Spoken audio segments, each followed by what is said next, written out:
Good afternoon. Thank you for joining us for the weekly COVID call.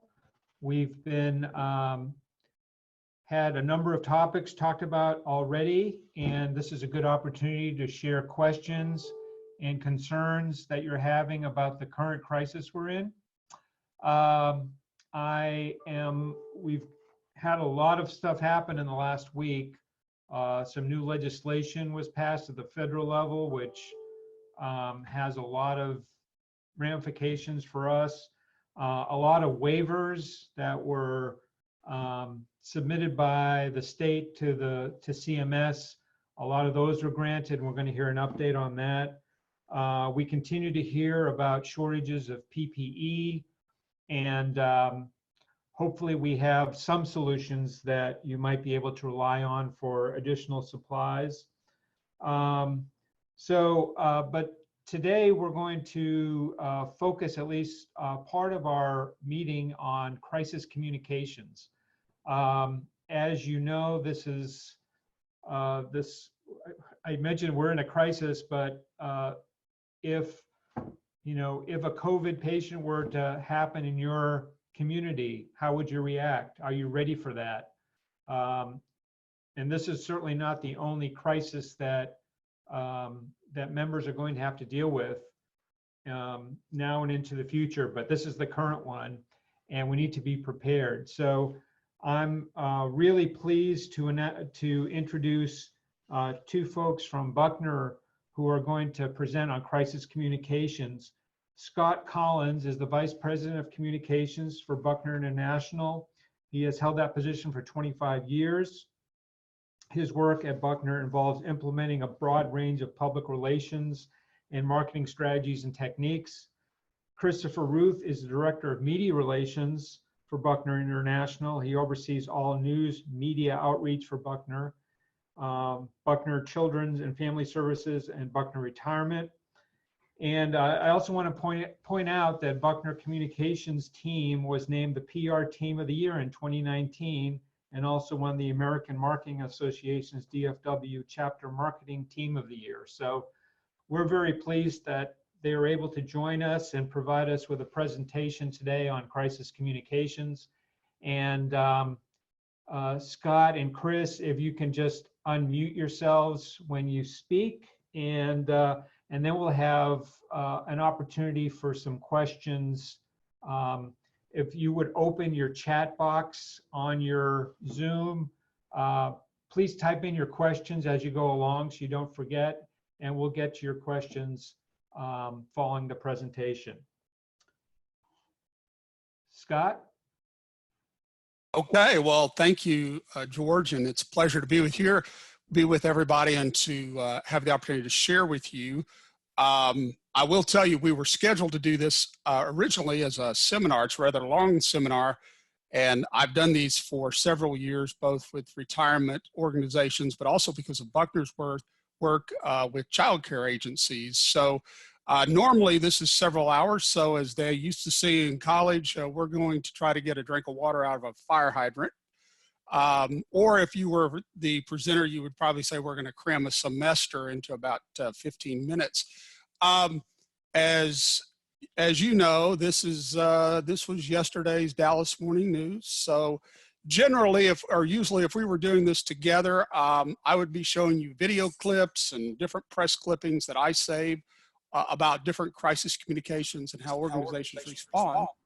But in this case, this is real life. This is yesterday's Dallas Morning News. So you can see that we have made the news. I'm going to run through a few slides and point out a few things to you, and then Chris will jump on and talk directly about some ways of communicating regarding the coronavirus and COVID-19. I'm going to do just some very high-level crisis communications slides. Again, if we were together in a seminar, we would talk about what is a crisis. I love this quote from Winston Churchill. I'm personally currently reading The Splendid and the Valid, which is one of the top books that's out right now by Eric Larson. But this is a great quote. You could adjust this quote, but it's true. Whether it's a lie or just rumors or false information, Nowadays, and think about when Winston Churchill would have said this. This would have been over 75 years ago, that a lie gets halfway around the world before the truth has a chance to get its pants on. All of us know the way things work now with social media. Imagine how fast that is now with social media. Want to talk just briefly about a couple of kinds of crises that we face. There's the generic kind. It can happen to anybody. We're seeing that with the COVID crisis. This is a generic kind of crisis. It could happen to anybody. We didn't think it would, but it could. But then there are specific types of crises that could only happen possibly to what you do or to your line of business, or maybe even to your individual community. This is just a brief definition of what a crisis would look like. And I think we've underlined the key words there. We think of a crisis as negative, and of course it really is, but understand that there is the opportunity for better or worse out of this. A lot of it comes down to how you handle the crisis, and things that are negative can oftentimes be utilized to a positive if you handle them correctly. And that's the problem. Too often we crater, or we don't really handle things in a positive way, and what could be something that we could utilize for the better ends up being something that becomes bad for us. So just keep in mind that even in the most dire circumstances, to always look for ways to positively communicate your mission and who you are. And I think LeadingAge has done a good job with that, even today with the release of the statement, of taking what could be a negative and using it as a positive to communicate what we do in a very positive way, and even help communicate some clarity. For crisis communications, this is just one slide that kind of talks a little bit about the implications for crisis communications. Again, I mentioned the opportunity. You know, oftentimes I think all of us would agree that oftentimes, as important as the crisis, it's how we respond to the crisis. We've seen that again with particular organizations or individuals related to the COVID crisis. I know if you've been following the media, the crisis in the media like I have on a regular basis, we first saw, I think, the implications of this in Washington State, in Kirkland, at the particular community there that suffered just a horrible losses from this right at the outset of this. To me, what was interesting about watching that with that particular community was how quickly the emphasis of the news media shifted from the tragedy of the deaths in the community to the way the community was handling that. It was just 2 days into the news cycle on this that I was watching the ABC News in the evening. And the story that evening was not about the deaths. It was about family members who were on camera complaining about the lack of communication from the community. I'm not in a position to know what they did or to judge that, but I do know that the news cycle shifted very quickly to a different kind of story. So how we handle these provide really opportunities, but as I said, for many of us, it's the way we handle it that says as much about us as the crisis does. So the opportunity, again, if you do it right, is to enhance the reputation of your organization. Again, I hope this doesn't sound in any way opportunistic, but I do think that we should look at a crisis, have our plans well in place, and know how we would handle it, so that when people look at our organization, they go, yes, they did it right. And there's confidence that's instilled because of the way we handled a particular crisis. Part of this from a public relations perspective is to understand that so much of our brand is tied to our values.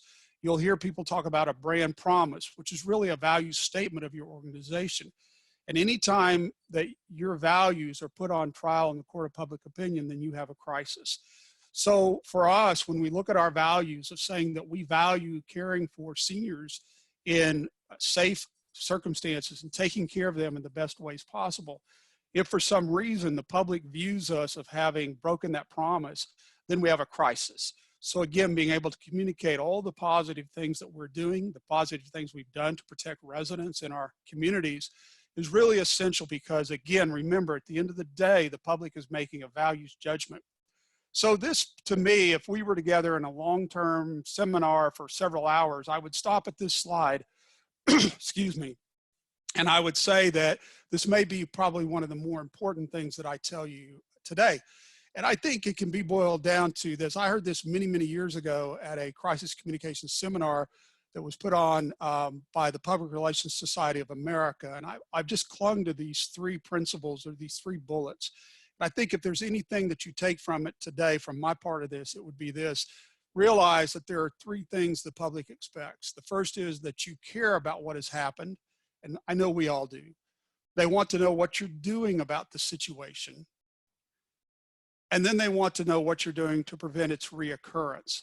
So when you craft a statement, or you speak to your public, or you speak to your residents or your community or the family members, it's important to keep these three bullets in mind. If you frame a statement or frame your crisis communications around these three, I think you'll be a long way down the road in communicating to them that in fact you do care, and that you're doing the right things, you're doing the proper things. I actually recently shared this with a friend of mine whose church was going through a rather severe crisis, and the pastor actually took these three and used them as the outline for a message to his congregation. And he said the response was just tremendous.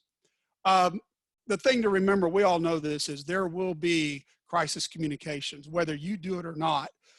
So if you're not communicating, if we as an industry, if we as LeadingAge, if we're not communicating, other people will. And we've seen that even this week. So we have to be aware that we have to be willing to communicate. And then I just want to give you some advice for a quick start. Remember that when a crisis does occur, if you, in particular, as George mentioned, if you have a positive test at your particular community, you need to be ready. You should have some documents in place. You should have your go-to plan so that you can have a quick start to immediately jump in and be ready to respond. And we've done that at Buckner. In fact, today we spent quite a bit of time realigning all of our documents to make sure that if we need them, we're ready to go. So you need to position what you're saying as that you care, that you're doing something, and that you're going to prevent it from happening again. So real quick, let me give you these, and then I'll hand it over to Chris. Some 4 quick questions, and again, I won't go into detail, but who will speak for your organization? You should know that right now. Number 2, what will that spokesperson say? Again, hopefully you've outlined that. You look back at those 3 bullets that I gave you a minute ago. That forms a good basis of what you should say. And where will you say it? Nowadays, with the advent of the explosion of different media channels, this could be in any number of ways that you could say this. It could be a written statement. It could be through a multiple means of channels of communications. It could be in person at a news conference. But where would you hold that news conference if you did? And then finally, what will that person say? How will you gather the information so that it's accurate? So those are just some quick points. And let me turn it over now to Chris and tell you a little bit about some specific responses for COVID-19. Chris? Thanks, Scott. I just saw a question about slowing down and going back to those slides. I know we talked about LeadingAge was going to make those slides available at the end, so I think we should be good there if you need to reference those. Yeah, thank you everybody for joining. I've got less time than Scott, so I'm going to attempt to take our specific COVID-19 communications response plan and condense it into an overview of Buckner's communication response. Very specifically, our response to the various stages of where we think we may have to respond in a crisis situation. Scott, can you go to slide 2? So the first step in any scenario, in our opinion, is to create a centralized communications team. This is your crisis response team. The people on this team should consist of your operations, your communications, legal, and HR, assuming you have all these areas. If not, that's where you may want to consider reaching out ahead of time and getting maybe a crisis communications team on retainer, or reaching out and talking to your legal advisor. Set up what your process is so you know what's going to happen. But this team should be able to make a decision in a split second. So these are your decision makers and your experts. Go ahead to the next slide. Thank you. So right off the bat, with this specific crisis, one of the first things we did was we defined what are our stages of response. Now, this isn't the only communications that Buckner Retirement Services has had to the media or to the general public. We have done a lot of preemptive work in terms of trying to relay how our communities are following the various policies and guidelines laid out from whether it's CDC or local and state government.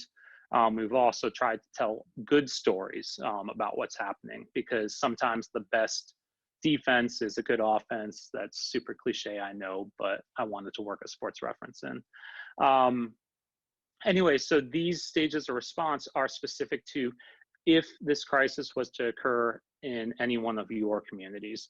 So we looked at CDC and defined what are the stages of a possible situation that we would have to announce it. So you've got person under investigation, presumptive positive case of COVID, lab confirmed case, and then obviously you would want to be communicating if there is unfortunately a death. Scott, can you go to the next slide? All right, so person under investigation, PUI. This is any person who is under investigation as being symptomatic. This is in the process of them being tested for other things, other viruses, the flu, UTI. These are tests that can come back within a matter of a couple of hours. As we know, a COVID test can take days. So once those other tests come back negative, now you're in a waiting pattern. And so you have to decide as your team at what point do you want to make that communication about having a PUI in your community. For us, we think it's better to, once the other tests have been ruled negative, to move forward with various forms of communication. Really, in crisis comms, communication is your best tool. As Scott pointed out with other communities, the main negative that people have had is we don't feel like we're being told what has happened, or it took too long for this information to get to us. So a lot of our communication happens under this PUI stage for our plan. And then it'll be repeated for the other stages. So after confirming the details around the PUI and making sure that we're compliant with HIPAA's privacy policies, we look at what information can we provide. So whether it's a resident or staff, which community in this case happened in, what is their care level, and what has our response been to handle a situation to prevent it from happening again. And then we relay, in this stage, we're planning on relaying this to our residents and our staff, to the family members and of our residents, so the greater kind of community. And then we made a decision at this point not to talk to media. We're not releasing a statement. However, in order to be prepared, we are providing talking points for the spokesperson we have designated to be handling this situation for that local market.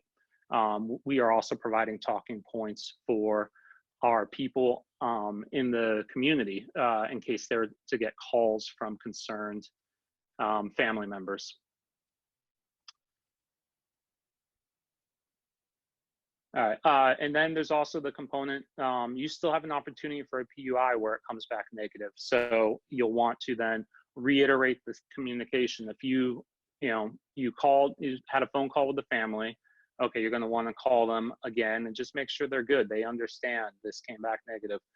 Now, whatever means that you did to communicate with your staff and with the family members of your residents and your residents in general, just repeat them. Let them know that the test came back negative, stand by the HIPAA regulations, and continue to reiterate what you are doing to try and prevent this from happening. Next slide, please, Scott. Oh, sorry, you're on presumptive. All right, so for presumptive, so this is anyone who's tested positive for the virus. This is the hospital level test. So a second test at an outside lab, which we'll get into later, needs to be done for it to be a full-on official case. However, with a presumptive positive case, you should be acting as if this person this resident does have coronavirus. So what we would do in this situation is we would follow all of our steps for the PUI. We would continue to do our outreach to the family member of that resident directly. We would continue to alert our staff, and we would continue to alert our residents and their family members. What we would go beyond that to do is, now based on what Dallas is recommending, and we assume most other counties are going to follow suit, within 30 minutes of that positive test, we need to have a notification statement posted on the outside of the community. And we also need to send that same communication statement, notification statement, to all of our residents. And post it on our website and our corporate website. Then at the same time, what we want to do is we think it's now time to alert our board members or trustees if you have that. So start bringing, from an organizational standpoint, start bringing in more people into the know. Again, communication. And this is the time that now we want to alert media. So whether that's through a news release or through a prepared statement, that's your call. We are also thinking, because a lot of times having your spokesperson provide a face and reassurance, this is where we would bring in a news conference. So that's an important thing that your communications team can kind of help organize there. And then the last point for presumptive is based on Dallas's ordinances. And again, as we assume everyone's going to follow suit, you need to provide proof of compliance for communications. They are making, they're taking an active interest in making sure that we are all reaching everyone that needs to be made aware. So that's, in this case, alerting local county health as to what communication steps you've done that follows their policy. Next slide, please.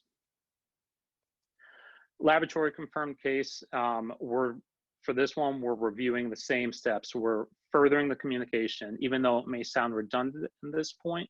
It's a matter of transparency. We are alerting the family. We are alerting the residents. We're alerting the residents' families. We're alerting the staff.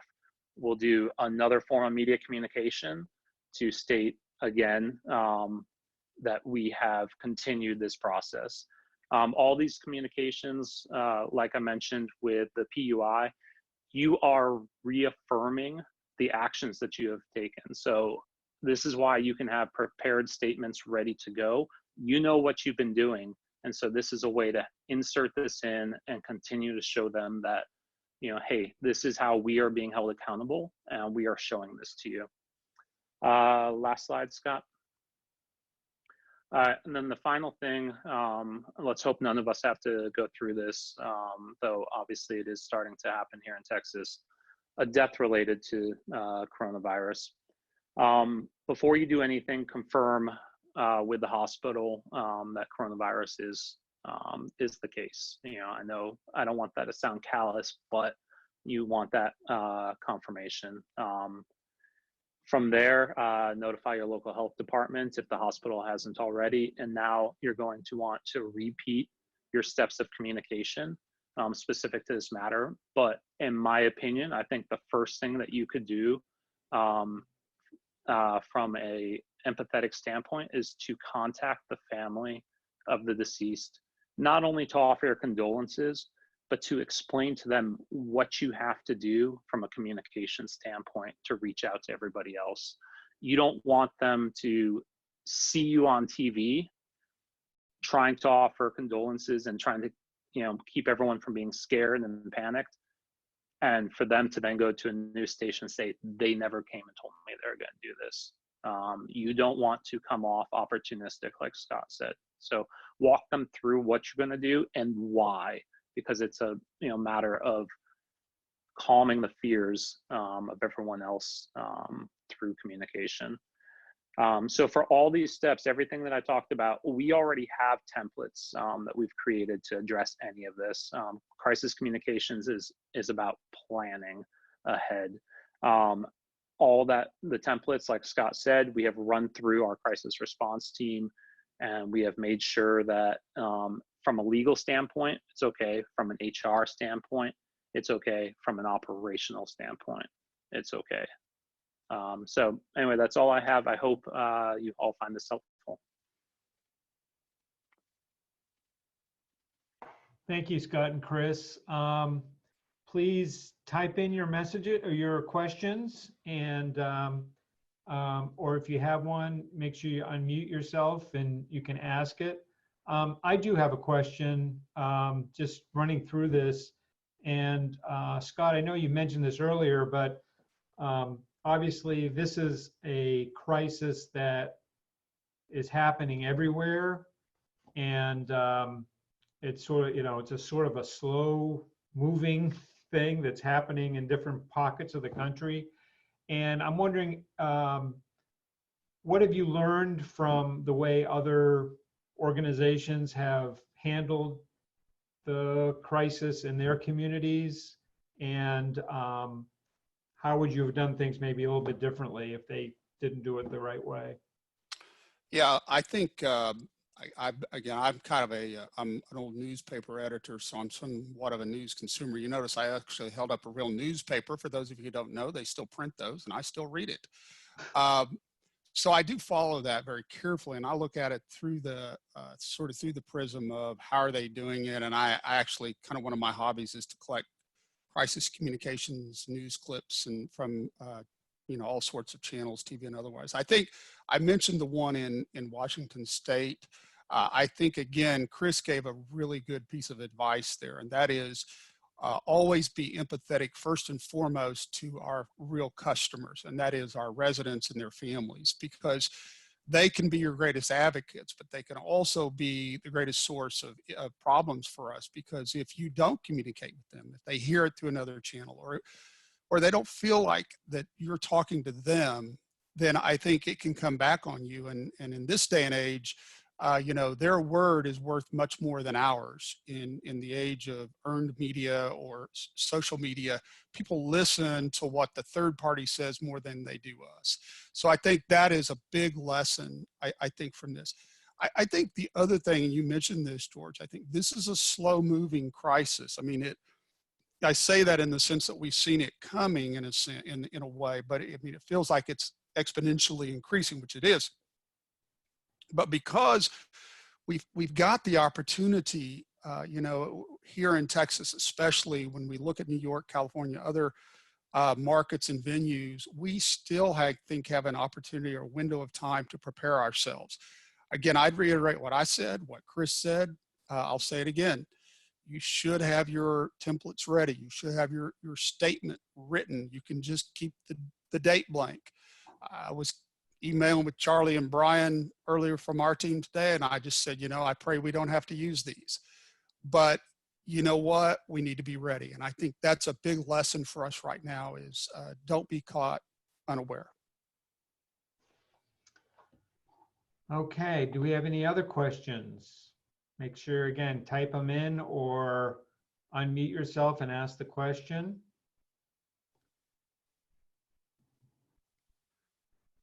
Let me mention one other, in case somebody, let me give you just one. I saw this today. One of my favorite resources that I use annually, it's called the Edelman Trust Barometer. And I shared this with some on our team today. Edelman is one of the largest global public relations firms. And every year they do a trust barometer for businesses. And they released just, I think in the last couple of days, they did a COVID-19 trust barometer survey that they released. If you just Google Edelman, it's EDELMAN, Edelman Trust Barometer COVID-19. You'll find they have an interesting, it's just a 2-page summary that the head of their organization released. And it shows who people right now, based on global survey, who people trust the most. And believe it or not, number one, the most credible source is employer communications. Think about that. How important communicating with our own teams really is, because according to the survey, a global survey, people are listening to their employers. I have another question. I know that, obviously this is something, as you mentioned, that this is something people can prepare for because it is slow moving, but there are obviously lots of crises that happen by their very nature unexpectedly. So do you actually brainstorm about possible crises that may happen and then craft sort of rudimentary plans about those? Or do you just wait till something happens and then sort of scramble to get something together? Well, yeah, it's a combination. So if I were to apply a percentage, I would say it's probably about, I'm just pulling this number out of the air, 75% preparation, 25% fly by the seat of your pants, because you never know. But I will tell you, one of the things you'll hear, and I attend a number of crisis communication seminars that are led by others, and they will tell you, plan, prepare, and practice. Those are your main things. Just keep practicing. So we do have a crisis communications plan at Buckner that we have. It's scalable depending on the type of crisis that you may encounter. I do have, had we been together for our full day seminar, I have a notebook that I give out, and in the back of it's a sample of a crisis communications plan. It includes a sample statement and things like that. So I think there is a degree to which you can plan, but then there's also a degree to where, you know, they're kind of like snowflakes. None of them seem to be the same, and they can take on a life of their own. That's kind of how I see it. Chris may have a comment on that too, because he has a lot of experience in that as well. Yeah, one of the things that we do, you know, and Scott can attest to this when he does a much longer day-long presentation, is taking people kind of off to the side and doing mock interviews with them. And, you know, we'll usually even try and film them, play them back, do a little analyzing play-by-play. But there really are, you know, what the situations, the main situations that could happen in your community are. You know, because they do happen. You know, all you have to do, Google senior living community and do a news search from the past 10 years, and you could pretty much have the 5 most common things. So it doesn't hurt to have those scenarios where you take your spokesperson when you are working with them, and every spokesperson should be worked with several times a year. That's your, you know, whether your CEO or your specific community directors, executive directors, and try and help them with situations that they may encounter. So, you know, whoever you may want to put camera at some point, prepare them as best as you can. Yeah, let me just comment. If we were in the full seminar, the slide that I showed that said generic crises or specific crises, what I like to do is we spend time, it's very back and forth. I'll ask you what types of generic could be a tornado, right? I mean, it could happen to anybody. But there are some specific crises that are particularly germane to senior living, and you know what they are. And to Chris's point, if you've never listed out on one column generic crises that could happen to you, like a tornado or a fire, and then in another column, what are specific crises that could happen to you or to your organization, given in the senior living, you know, what would those be? Okay, we have a couple of questions. How should sales messages be adjusted right now?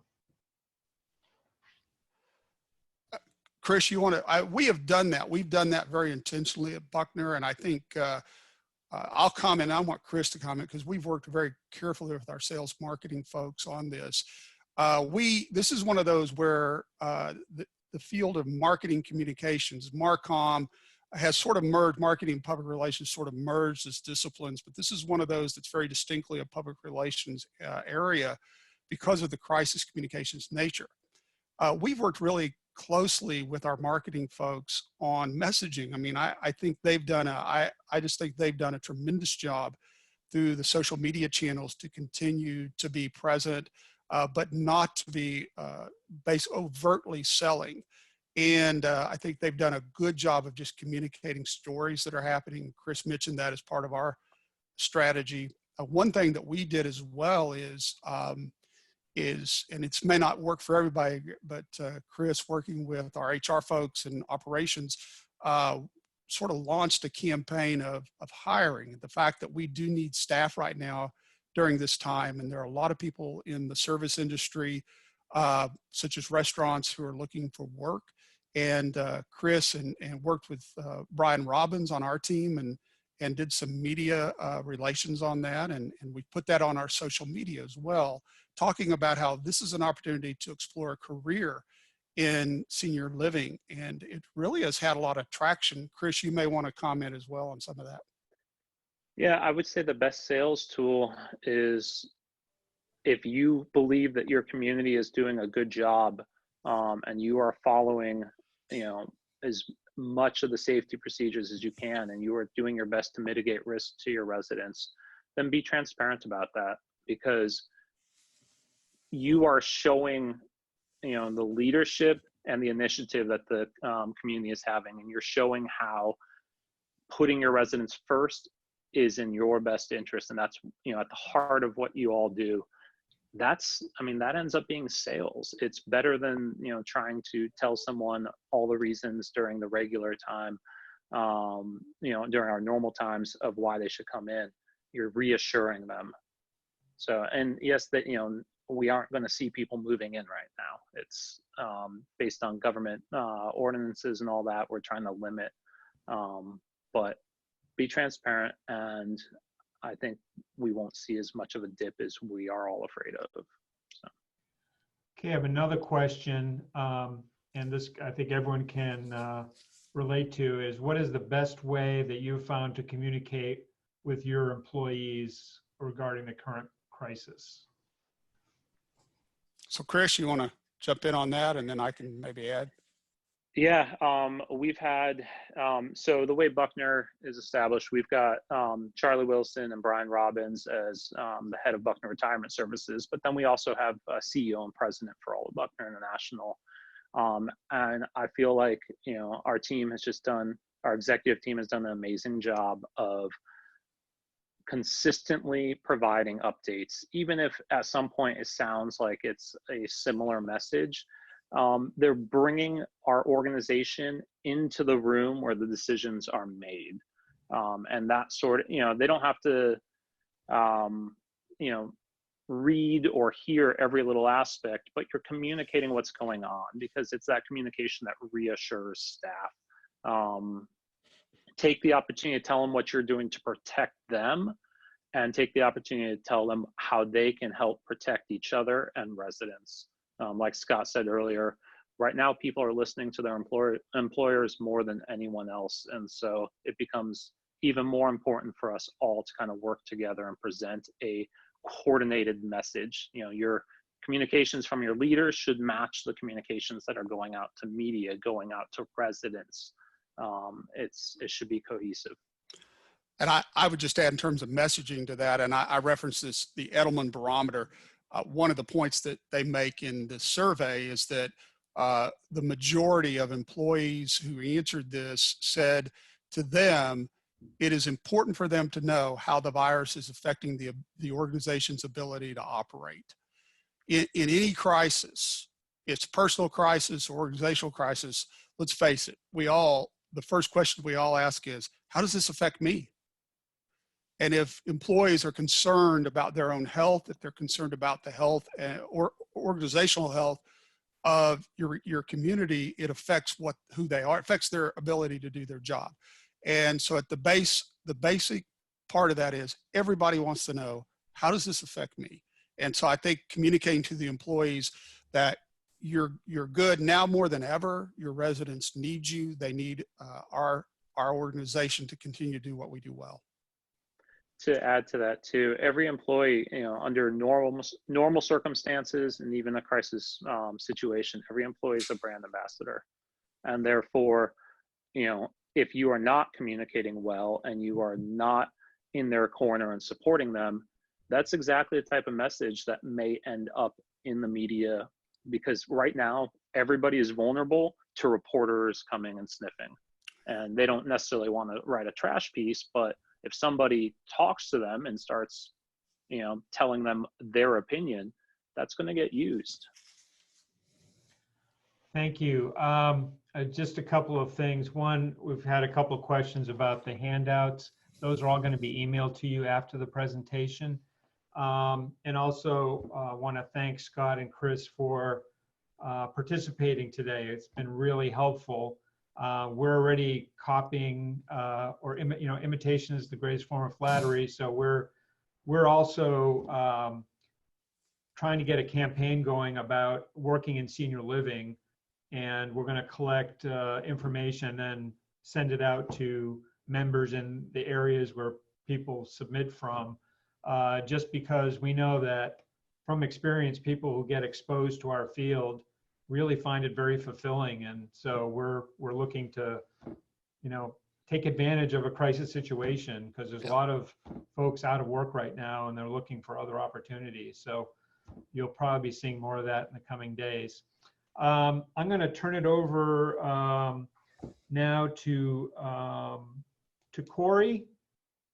Corey, you on? I'm on. Do you hear me? Yep. If you want to give us a quick update of what's happening on the legal front. Sure. So I want to talk about three things today. The first one is just sort of a risk management topic that has got me has me concerned for our members and providers all over, which is issues relating to employees working at multiple jobs right now, working at multiple facilities, moonlighting, whether they moonlight, for you or moonlight for someone else. We've seen that one of the potential sources of spread within the senior housing community is or very well could be folks coming over from other facilities. And so I know that right now it's a hard time to, impose a no moonlighting policy if you don't have one.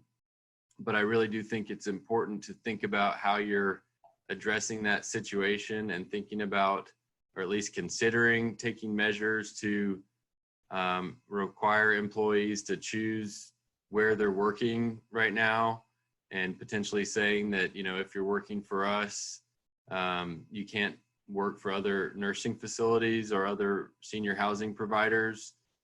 Same concern would go for private sitters, which I know are very active in many of the members' communities. Now, those are not your employees, so it's a little different in terms of how you address this. But I think looking at your private sitter policies, your personal private aid policies, and considering whether you might want to put in some restrictions in terms of who can come on your campus, in terms of whether they're serving residents at multiple communities right now. I generally take a pretty broad approach in terms of the authority that communities have to give folks the privilege to come on their campus and serve their residents. Now, they're not your employees, but you can, grant that access or not. And now more than ever, I think it's time to think about, what kind of requirements you might have in terms of those multiple job situations. So that's one area. A second thing that I want to mention and just bring up that I'm hearing a lot about and questions about is the various loan programs that nonprofit providers are eligible for right now. There is the Paycheck Protection Act, and there's also the expanded EIDL and emergency grant program. And so both of these are eligible to nonprofits.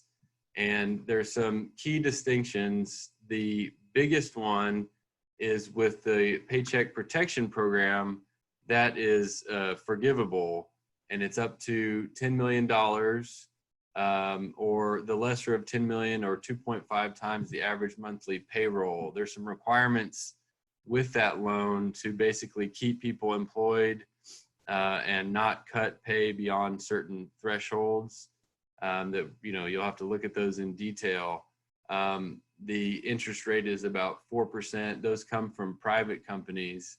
There's also the EIDL program, emergency grants, expanded EIDL and emergency grants. That one is not forgivable, but it's for nonprofits. The interest rate is low. It's 2.75%. You can get a $10,000 advance under that one. and it really looks like it's about as close to no questions asked as possible there. Even if you don't ultimately qualify for the loan, you can get the $10,000 grant. Now, these two loan programs can kind of operate in tandem. You could potentially get one under the EIDL program and then refinance it under the Paycheck Protection Program. Both are really designed to cover payroll, but also mortgage payments, rent, increased costs due to disrupted supply chain. And so the EIDL one is a lower total dollar amount, up to $2 million. But I definitely think it's worth looking into these. One thing I want to say for nonprofits and current financing arrangements you might have is, particularly with bond financing, but other financing as well, often there's limitations on additional debt. I'm not sure how that would work. But I do think, you'd need to communicate with your bond trustee and make sure that you get some sort of written permission, written affirmation that you won't be violating your debt covenants by taking that loan. But the application looks pretty simple and straightforward, at least for the emergency EIDL. So I definitely think that's worth looking into. A third topic I want to discuss is basically the EFMLA, the Emergency Family Medical Leave Expansion Act. And I know this has been a source of a lot of questions and confusion, because initially the source of that confusion was healthcare providers appeared to be exempted under the statute, but the definition of who counted as a healthcare provider looked pretty limited. So the concern was that organizations such as our membership would be essentially required to give this emergency family medical leave for folks who are caring for children who are out of school, which obviously is a very challenging situation. However, the law, in addition to carving out large employers, it also gave the Secretary of Labor really broad discretion to exempt healthcare employees from this provision, and they've done that. So they put out a FAQ this weekend that defines who is a healthcare provider, and they took about as broad a view as they could, and said, for the purposes of employees who may be exempted from paid sick leave or expanded family and medical leave by their employer, a healthcare provider is anyone employed at, and it includes a nursing facility, retirement facility, nursing home, healthcare provider. So that is very broad, and I do feel like that covers all of our members and essentially all of the employees of our members. Just to show you how broad that is, not only are those folks exempted, but it says even those that contract with healthcare providers, their employees can be exempt as well. So it's very much within the intent of this guidance to show that folks in the senior housing and long-term care industry are on the front lines of this thing and need employees more than anyone right now. And so, I know this is a challenging choice. There's going to be staff that, certainly knows about this and should know about this and may, feel some frustration that their employer, is able to exempt from this. But, this is kind of what it comes down to, being on the front lines of this. This is why there's, employment demand here in this area. And I think the last presenter's comments about, trust in employers is really key for this. And there hasn't been any specific guidance that I'm aware of in terms of, opting to, exercise that right to exclude employees. But I would certainly err on the side of, communicating as much as possible, understanding that it's a challenging time, but making it clear, look, we are going to, exempt our employees out of necessity here, and also thinking about, what you can do within that, while being exempted to show, what you'll do for those folks that have the situations that are going to come up that would otherwise trigger their ability to get paid leave under that act if they did not work for a healthcare provider. So I do think communication is key here. Hey, Corey, yeah, this was a question from last week, and I Mhm. think you answered it, but basically any staff person that's employed in our member communities would be exempt, including maintenance people, dietary staff, administrative staff. It's not just frontline workers, it's anyone who works in a senior living community. Correct. Yeah. I mean, it says it really focuses on where they're employed, not the jobs they do. So it says a healthcare provider is anyone employed at, and then like I said, it lists off, all the categories of services that our members provide. And again, it even goes on to exempt those that you contract with and the people that work for them. So it's extremely broad. Okay, let me turn it over to Elise, because we're getting close to the end of the hour. Elise, can you unmute yourself, and do you have any updates on the from the waivers and other? Sure. Sure. I'll be quick in case folks have any questions they'd like to pose to staff before we end the call. Just want to direct members to a few resources that I've recently to the page. Yesterday, our 1135 waiver was approved by CMS. There's information on what that is on a resource page. It grants HHSC flexibility in Medicaid for the duration of this emergency declaration. The governor also submitted additional waiver requests on Sunday of this week related to CNA flexibility in home health and hospice.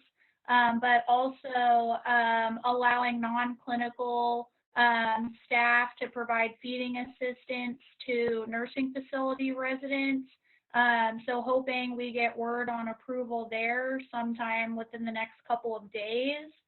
I've received several questions regarding infection control, CMS guidance, when to contact local health departments or notify your regional program managers of suspected COVID cases or a confirmed COVID case in your facility.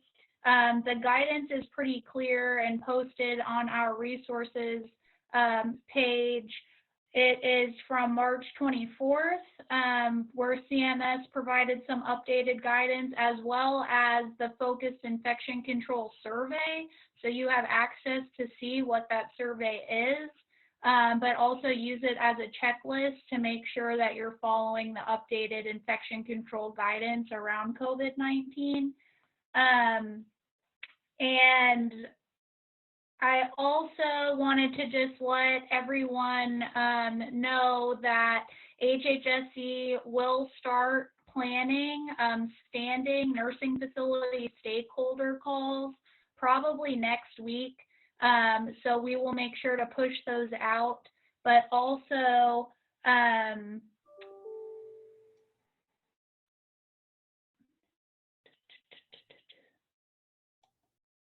you hear me? Or did I cut out? You just froze for a second. Oh, sorry. So yes, we'll be notifying nursing facility providers of those HHSC stakeholder calls. They're working on additional guidance. They said we can expect some additional provider letters to be pushed out later this week, so we'll be on the lookout for those. Those are really the highlights I wanted to share. Okay, thank you, Elise. We actually got a question earlier that from Marcia that said they heard of a facility receiving an IJ for a vendor coming in the building without being screened through the back dock. And so that's just a word of warning. I don't know what facility that was, but just, I know that's a lot of the guidance that has come through the CDC and CMS is basically requiring any visitor to have to get screened before being in the facility. And I know in other states, and even in Texas, there have been some issues with mail carriers not willing to go through the screening process. So it's been delayed some mail getting to facilities. So more on that at an upcoming meeting. But I also want to, I know PPE is a huge issue for all of you. So I want to have Ann, because she's recently come across maybe some other channels for getting some PPE supplies to you. So Ann, can you just give us a brief update?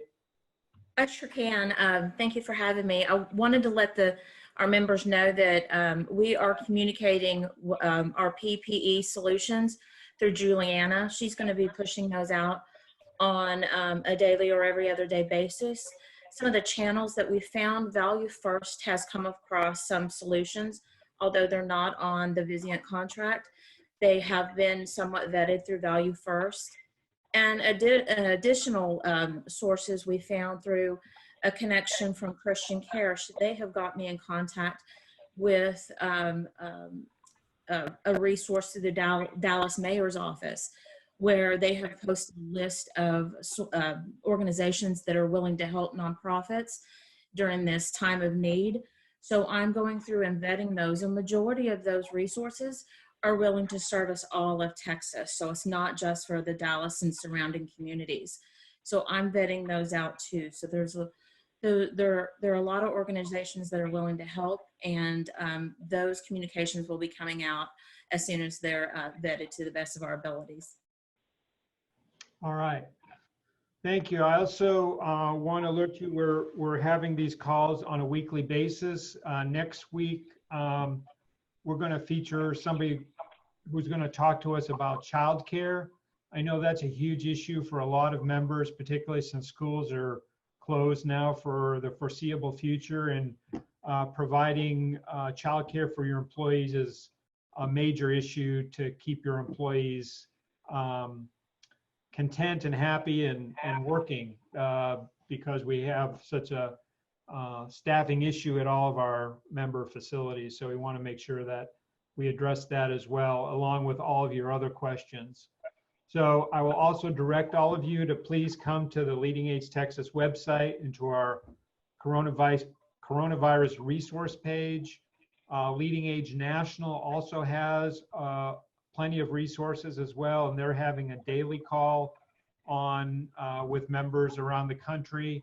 It's kind of interesting to see how different areas of the country are faring, but hopefully we will not have the same magnitude as New York. So that's what I know the state is doing all they can to try and prevent a similar situation in Texas. So with that, I thank you all for joining us, and we'll look forward to you talking to you next week.